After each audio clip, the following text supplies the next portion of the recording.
મિત્રો, થોડા સમય પહેલા ઝઘડિયામાં એક કેમિકલ ફેક્ટરીમાંની બેદરકારીના કારણે બ્લાસ્ટ થયું અને 16 જેટલા કામદારો દાઝી ગયા પૂરતી સેફટી ન હોવાના કારણે. અને કંપનીની બેદરકારી હતી એટલે. અને કામદારો સ્થાનિક આદિવાસીઓ છે. જે કામદારોના વારે ચેતરભાઈ અને આખી ટીમ છે એ ફેક્ટરીએ પહોંચતાની સાથે ફેક્ટરી વાળાઓએ ચેતરભાઈ સાથે ખરાબ વર્તન પણ કર્યું. અને હવે સાંભળવા મળ્યું છે કે 16 જે દાઝી ગયેલા છે એમાંથી 2 ના તો મૃત્યુ થઈ ગયા છે. હજી બીજા વેન્ટિલેટર ઉપર છે. ઘણાની તબિયત સારી નથી. એમને જે વળતર મળવું જોઈએ, ન્યાય નથી મળ્યો, વળતર નથી મળ્યો. પરંતુ એને કઈ ફેર નથી પડતો ભાજપ અને આ પોલીસ તંત્રને. પરંતુ સાંભળ્યું છે કે ચેતરભાઈ ઉપર 1 નહીં 2 નહીં 3 ફરિયાદો કરીને એને જેલમાં નાખવાનું ફરીથી ષડયંત્ર કર્યું છે. ગજબ કહેવાય. તમે એ આદિવાસી વિસ્તારના મજબૂત નેતા છે, આદિવાસીઓ માટે લડે છે.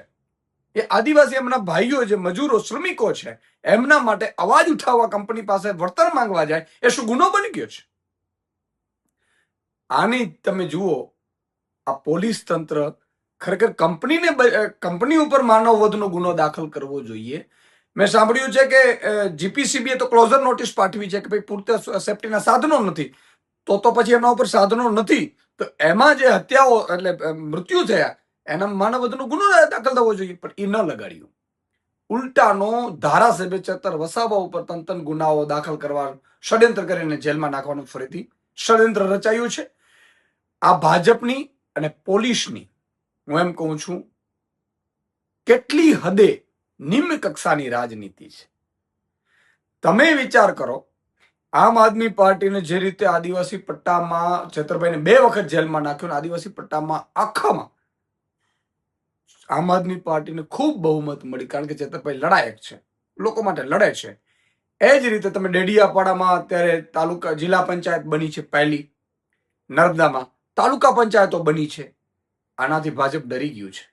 અને મને લાગે છે કે પોલીસે ખરેખર તો કંપની વિરુદ્ધ કાર્યવાહી કરવાની જરૂર હતી. એમાં ધારાસભ્ય વિરુદ્ધ કાર્યવાહી કરીને જે અત્યારે રસ્તે ચાલી રહી છે એનાથી મને લાગે છે કે ગુજરાતની જનતામાં પણ રોષ જાગશે. અને અહીંથી અટકવાના નથી. જેલભરો આંદોલન પણ મારે કરવું પડે કરશે. ચેતરભાઈ આદિવાસીઓ માટે અવાજ ઉઠાવતા હતા, લોકો માટે અવાજ ઉઠાવે છે, લડશે ને હજુ પણ લડતા રહેશે.